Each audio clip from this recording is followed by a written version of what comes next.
Hello and welcome to the sports show where it won't be long. The gridiron, the pigskins, the fields of friendly strife will be upon us. And we're going to be talking about some of the big time college football betting picks with the return of the Herbmeister. So Bob, as we get closer to the college football season, well, what's the crystal ball telling you for the kind of early couple games here? Well, I think Bama, they're talking, they have the best recruiting class in their history, which is a shock. I'm sure Bear Bryant is saying, huh? What? No, they got to be the favorites. Ohio State's going to be great, like they always are. But I don't know. I don't think anybody's going to take Bama out. It doesn't look that way. I'm going to agree wholeheartedly. I just think Bama's going to win it all again. I don't think people realize how formidable Alabama was last year. No, and I think Harris is going to be great for Pittsburgh. I know his first scrimmage game, he didn't do that well, but it's scrimmage and nobody really plays very hard or very long. So no, they're going to be great. There's no doubt about it. Do you see any sort of surprises coming out of college football? A team that's not expected to succeed rising, a team that has high expectations falling. I think everybody thinks Texas is going to be good and they'll be better, but I don't really think they'll be all that great. We got people jumping conferences now, teams jumping conferences. And no, you know what the thing about college football is, the teams are the teams. There's, even when we were kids, only a certain amount of them win.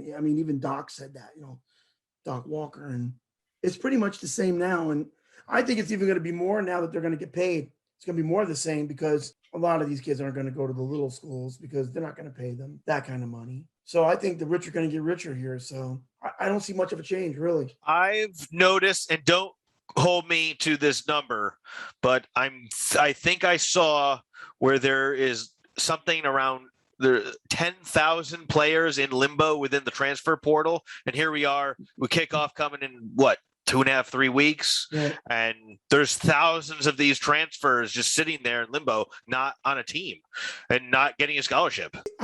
That's not a problem with the bigger schools, is it? It really doesn't seem to be a problem with the schools. It's just the fact that you have this giant pool of players that were on teams, on rosters, are in this limbo transfer portal state, and they're not on a team yet. They're not on a roster, and they're not getting a scholarship. So if the clock keeps ticking and thousands of these kids aren't on a roster, they're going to miss out on the season. Yeah, that would kind of mess up their chance for a pro career, I would say. Yeah. That's going to, if there's thousands of players in the transfer portal when the games get going, I think we're going to hear an uproar about that. I don't know how that's going to shake out. It's almost like they think they're doing something better, but really they're just stabbing in the dark, hoping it works. Nobody really knows where this is going to go or how it's going to turn out. But but with the fact these guys are going to get paid now, I still think that's going to help the bigger teams. The little teams aren't going to be able to compete with them. It's kind of like baseball. Like the Yankees have all the money. And just a lot of teams in that league that shouldn't be in that league. There's too many teams in sports today. There is. And they can't fund the players because now the players are getting big money to sustain them. It's nice for the fans and the towns and all that who support them, but I don't think these teams, they're never going to be able to compete with the Yankees. Will they win one every 30 years like Kansas City did? 2015? Yeah. The Royals, but more times than not, no, they won't. Yeah, and already the Royals have gotten rid of most of their players that won it. They couldn't hold them. At this point, Bob, I would not be surprised if we see some sort of breakup of the structure. Maybe the NCAA goes away. We could be looking at a situation where these top 64 power teams just break away and do their own thing. Then you have this, another 60 on doing their own thing. I think I still project a massive amount of change in the next 10 years. That's why they did it. You know what? They just want to break down the NCAA. They think they're crooked and this and that. And the players want to get them. It's kind of jealousy. They're like, they got all the money, we want it. And look, if you want some money, that's fine, but you shouldn't be breaking them. That's greed. You're going too far. You break them, you break the system, eventually you won't get paid because there won't be a system to pay you. You got to know when to stop. and I'm not so sure they do. They just want vengeance and their cut of the money. So it's greed. It's all greed. Yeah, I mean, you want to break them up, but be careful because that could backfire on you. Well, what I see as a potential issue is that all these moves, they may end up regionalizing college football, where it's just everything's happening in the SEC. But the beauty of college football is how it is a true national landscape. You had West Virginia doesn't have a professional team, but they got their college. Yeah. Montana, Wyoming, all those schools, the West Coast, the Northeast, the Midwest. I mean, if this SEC monster gets out of control and siphons everything away from the rest of the landscape, the sport could suffer because you're going to lose eyeballs and fans. Some people will latch on bandwagon to these teams. You get the guy in Massachusetts who'll root for Alabama, but you're going to have guys like me that are like, no, they're not my teams. I'm a Northeast guy. I like Northeast football. You're a West Coast guy. You like West Coast football.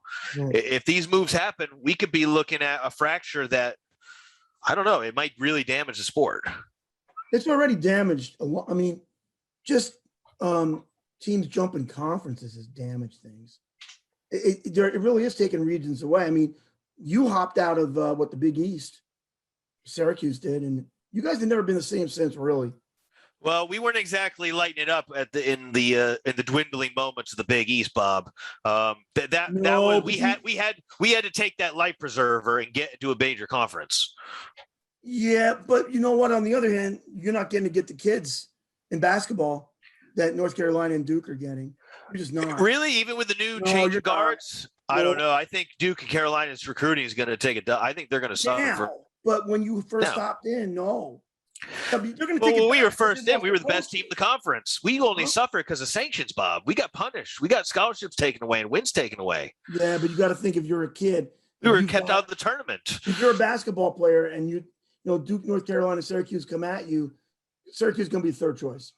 I think you're overestimating the demise of the program following Coach Boeheim's departure. All right, folks, you got to remember the Herbmeister is one of our elders, and technology and navigating the whimsical nature of the internet and everything is a challenge for him. So we almost had him. I just reached out to him. We're going to be bringing him on momentarily. He's going to be talking about the games of the year and the games of the year that he's focused his attention on. I didn't get a good look at the opening weekend, Bob. Did you happen to see some of the matchups for college football to start? No, I really did not. You know what? I'm sure Herb's going to say it. Bet the home teams because they're going to be playing a lot of slouches, I'm sure, beginning of the year. I mean, you'll have one or two showcase games where the two teams are good, but most of them aren't going to play a good team. They usually don't early in the years, especially first game. So that's what he's pretty much going to say, Oh, yeah, people forget that a lot of these major programs don't really challenge themselves early. No, they want their 7 easy wins. Nebraska and Oklahoma didn't when I was a kid. They wanted to be 7-0 before you can blink, so which they did. And they played a lot of nothing teams, and that's how they did it. Which is actually the opposite of Syracuse's former scheduling philosophy. We never got out of non-conference unscathed for years because we'd always schedule hard. But anyways, the Herbmeister has arrived. He's about to come on. Ladies and gentlemen, please welcome the one, the only, the Herbmeister. Herb, hi, can you hear us? Everybody out there in Zoom land. Hi, Bob. How are you? Rob, how are you? Great, Herb. So glad to bring you back on and absolutely excited to hear from you your thoughts on the upcoming college football season as it pertains to betting.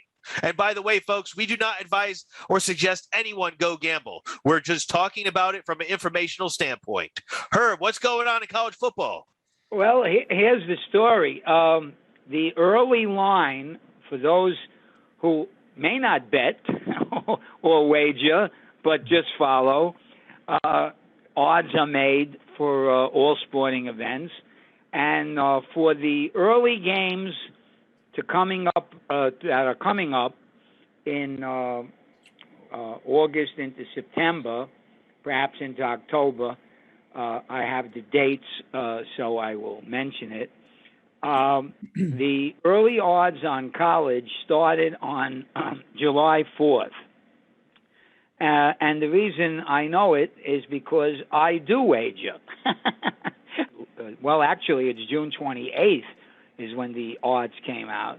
And the first game that came up is week 1 at a neutral site in Atlanta, the Dome. It's the Atlanta Dome, neutral field.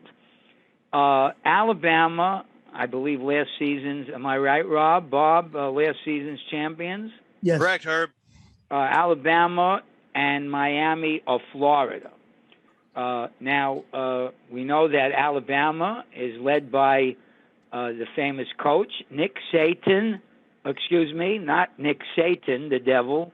Nick Saban, sometimes called the devil by other coaches and teams. Yes. And Miami of Florida has a young quarterback, Derek King, and he's like supposedly on the rise as one of those young quarterbacks in his early first or second year.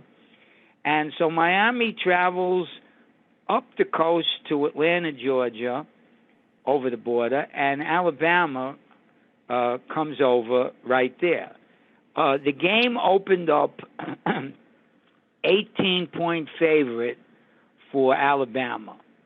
Now, my friend Rob on the other end knows that some teams are made higher odds because the public thinks they're invincible. I took the 18 points, thinking it's not being played in the Orange Bowl, or it's not going to be played in the Hard Rock Stadium, home of the Dolphins. Hard Rock Stadium, 18-point favorite. Do we want to talk about that game, guys? Absolutely, Herb. I'll throw in my 2 cents right away. And then Bob will follow. Absolutely. Miami is no longer the U or the U. They're not. Since they left the Big East, Miami has been pretty much a middling, mediocre program. They were 8-3 last year, but I don't see Miami as being Miami. And coincidentally, their demise also seemed to coincide with leaving the Orange Bowl. Huge mistake. Same thing happened to the Dolphins. Never should have left the Orange Bowl. That being said, I think Alabama crushes them by 35. 56-20 something. That's 36-20, something like that. 56-24. Oh, that's my prediction. 56-20 by like a wide open covering the 18. There's going to be 15 Miami fans there, and the place will be filled with Crimson Tide fans, and they're going to crush them. Okay, well, Bob, you have something to say about that? You know what? It's on a neutral site, so it's a little more tricky. But Bama should pretty much kill them because I don't know if it's going to be by 30, but they should be able to cover. They had the best recruiting class coming in ever in their team history, or so they're saying. And they always have good ones anyway. Yeah, I know, but they said this is the best ever, which, you know, that's going some with their history. But if that's true, then they should go undefeated and win the whole thing again. I probably would give the 18, but it is a lot. But I would, and Rob is right. Miami hasn't been good since the Sinner and the Saint days against Notre Dame, and they don't have the coaches no more. They're not the dominant team they once were. They're still pretty good, but they're not great. And I think that Alabama on national TV wants to make a statement, and they probably will. They'll probably cover that game, if I had to guess. Since you guys are going with the cover easy, I'll conclude that I made the bet because 18 is a lot for those. Is a lot. It's a lot, especially if Miami runs the kickoff back for 7 and it's 25. Then the game is in a threat till the third quarter. Mm-hmm. So let's go to the second game. Yeah, sure. If anything else, you don't like versus that 18-point spread. UCLA. Let me tell you something. They will not run the kickoff back, and I'll tell you why. Their special teams are excellent, right? Saban will kill every one of them. Well, let's move on then. You guys got the cover. I have just hoping the game doesn't get out of hand too quickly. Right. Now we have LSU versus UCLA, September the 4th. And why don't we play a little game? LSU has gone down a little bit. LSU's gone down because of the fact that, not so much that, but because, I mean, they won the national title a couple of years ago. And everyone went to the pros. Right. Right. Burrow and the Chase or whoever the other receiver. Right. So let's play a little game with this. Rob, this is to Rob. You told me, see if I'm quoting you correctly, a couple of years ago when the UCLA coach, isn't he one of those Kelly guys? He's Chip Kelly. Chip Kelly, yeah. And you said to me, I believe, and if I'm wrong, correct me right on the air, give him a year or two on the program, and he's kind of possibly have a team built up. That was 1 or 2 years ago. Am I right with what we spoke about? I still think I think you have to look at last year as a wash. At least that's how I'm rationalizing a 1-10 season. But that being said, I still think Chip Kelly can get it going. He was so successful at Oregon. He wasn't an NFL coach. He didn't belong there, but I still think UCLA is a fertile ground for recruiting, and they have the makings of a successful football program. I still think Chip's going to be successful. Well, I do too. Now, California, he might have gotten a lot more California boys than USC or Stanford or up the coast to Oregon and Washington. Right. I believe it's at UCLA, but I'm not sure because for everyone out, right? I can't bounce back and forth to see who the home team is. I believe it's UCLA. Right. What do you think the odds on the game should be, Bob and Rob? I'm not putting you guys on the spot, but let's see if we can tailor what Rob just said about Kelly and could get the program going. Okay, so wait, who you're talking about the UCLA LSU game on September 4th? Yes. Okay, UCLA at home. Guessing the line. Okay, so who wants to go first? Bob or Rob? You guys are close. Who wants to go first? Well, my brother works at UCLA, and we talk about Chip Kelly a lot. My brother's a medical trainer there. If he doesn't do well this year, he's definitely out as a coach. They might give him a 1 year, let him finish his 4 or 5 year contract. No, he's gonna do it. They don't like to toss money like that much around. I know, but so far they really haven't. And Rob's right about last year. It is a wash because everything that happened. But I thought it was a wash too, by the way. Without speaking to you, Rob and Bob, I thought that was like a feel out year, so to speak. Right. Yeah, Syracuse had almost 40 players injured on the roster, along with all the defections. What is the line at UCLA, Bob? I would say the line would be about maybe LSU by maybe 4 or 5 points. Or that's what I would say. You're in for LSU 4 or 5. Rob, you go. I think UCLA can win the game because playing at home is first game of the year. Even teams that aren't that great play over their head. They play way better. Right, and everyone's fresh. We're not that bad, and we're not bad. We're recruiting pretty good. So, I mean, we could pull the upset there. We could. I think. Okay, now, Rob, you give me what you think based on what Bob just said. So I suspect they're going to give LSU the nod as the favorite based on their recent success. Right. They started improving towards the end of last year. The first half of the season, LSU was pretty awful. But I think they will give a 7.5, 8-ish line to LSU. But I'm going to go on a limb and say this is Chip Kelly's launching point. This is who's the favorite by how much? LSU will be favored by 7.5, 8. Okay, well, guess what? I middled both of you. Bob, you hit it. You said 4 or 5. Right. The line was 5. So Bob is a winner on that. Rob giving a little bit more thinking, 7, 7.5. I took the 5. Now you guys can kick around my wager. Bob made it 4 or 5, so he's in tune with why I took. Rob, do you think you would have laid 5 because you're saying they should have been 7 or 7.5 over UCLA? Honestly, Herb, I would actually pass on betting on this game. If I were actually a bettor, I would pass on it. I don't trust this game. I think there's too many outcomes that are realistic that could happen. I could see LSU putting a hurt on them too, as much as I could see UCLA pulling the upset. I would stay away from this. If the line was actually more towards my prediction, I might go pick UCLA. But if it was more towards 7, 7.5, but under a touchdown, I think Bob said what, 4 or 5 or 4.5, something like that. Yeah, like 4 or 5. Okay, so now we'll move to the next game. Moving on. And we have Notre Dame versus Florida State on September the 5th. Now, if that's the 5th, we then know that Sunday night game, they want to get in a couple of night games because that week after November 5th, November 10th, the NFL opens on Thursday. So November 5th is Saturday. Notre Dame, Florida State, national TV, 7:30 Eastern Time. Give me the line, guys. Who wants to go first? Yeah, so I would say that in my opinion, Notre Dame has been one of the best college football programs in the past 10 years. I think Brian Kelly is an outstanding coach. They've obviously struggled in the playoffs, in the postseason, but they win it in the regular season. So I'm going to go Notre Dame as a road favorite. I'm going to go 6 points, but I think Notre Dame's going to crush them. As far as I'm concerned, Florida State is still in shambles until further notice. Okay. Follow up on that, Bob? Yeah, Rob's right about that. Florida State is definitely not the team they have been in the past. They're not very good at all. The game is in Florida State, but Notre Dame should be favorites by like maybe 10 points, 9 points, something like that. Okay, here we go. Bob has hit 2 for 2.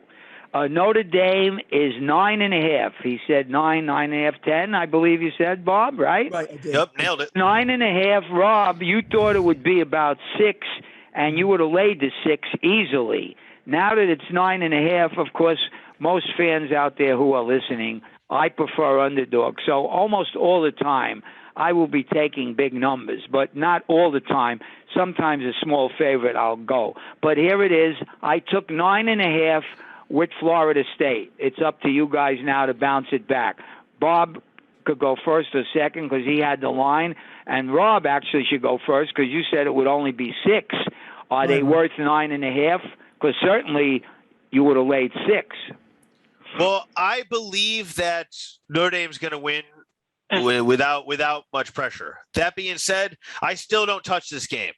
It's on the road. It's in Florida. It's early. I mean, I don't know how this Florida State team is. It's on the road. It's early, and it's unknown. All good points. All good points. Notre Dame is rolling out a new quarterback. Ian Book's left, so it could be some rust going on. I stay. This is the kind of thing that leads me to focus on the lower tier games for betting, because to me, this is the Vegas gets these ones, so I stay away from this one. You know, if I may interrupt, Rob, if we cover the games that I have chosen early on a month ago, June 28th, when the bets were made prior to July 4th weekend, the next time we can look at the games without looking at my games, and we could do what you're talking about, Rob, concentrating on the off games where you have a large favorite playing a team from a smaller conference.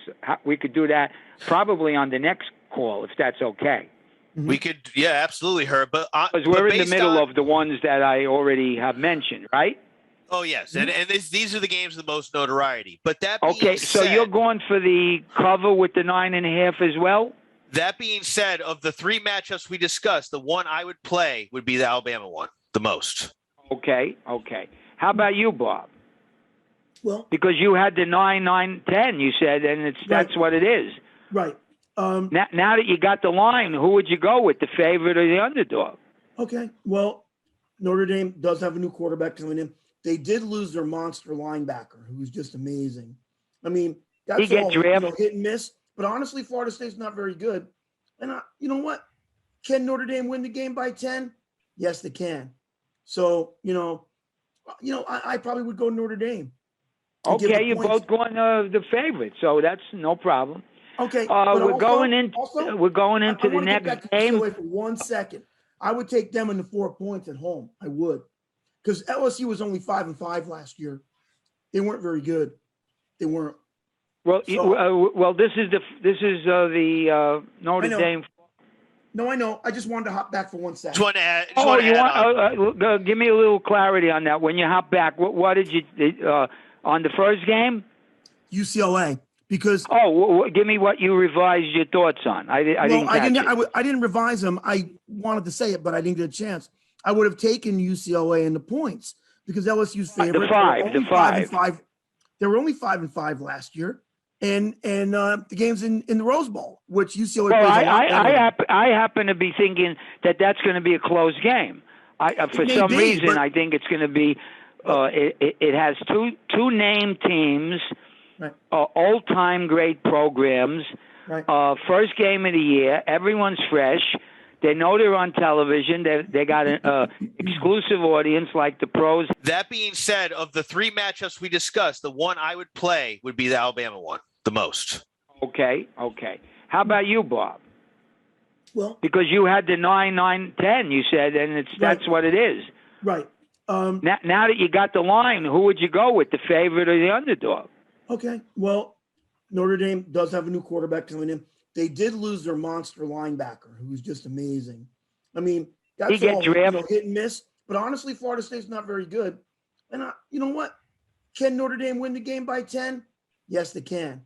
So, I probably would go Notre Dame.